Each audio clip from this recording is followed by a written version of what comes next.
যুদ্ধের কারণে মধ্যপ্রাচ্য থেকে বাংলাদেশিদের দেশে ফেরানোর সুযোগ থাকলে সরকারি খরচে তাদের আনা হবে বলে জানিয়েছেন পররাষ্ট্র প্রতিমন্ত্রী শামা ওবায়েদ। সকালে শাহজালাল আন্তর্জাতিক বিমানবন্দরে ইরানের মিসাইল হামলায় নিহত বাংলাদেশি মোশাররফ হোসেনের মরদেহ গ্রহণ করে এক ব্রিফিংয়ে কথা বলেন তিনি। যারা দেশে ফিরতে চাচ্ছেন না তাদেরকে নিরাপদে রাখার ব্যবস্থা করা হচ্ছে বলেও জানিয়েছেন শামা ওবায়েদ। এ সময় মরদেহ গ্রহণ করতে নিহতের পরিবারের সদস্যরা ছাড়াও ছিলেন প্রবাসী কল্যাণ ও বৈদেশিক কর্মসংস্থান মন্ত্রী আরিফুল হক চৌধুরী ও মুক্তিযুদ্ধ বিষয়ক মন্ত্রী আহমেদ আজম খান।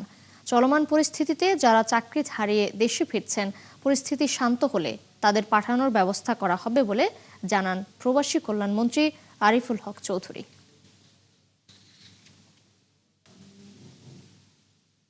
মধ্যপ্রাচ্যের যুদ্ধে ইরাক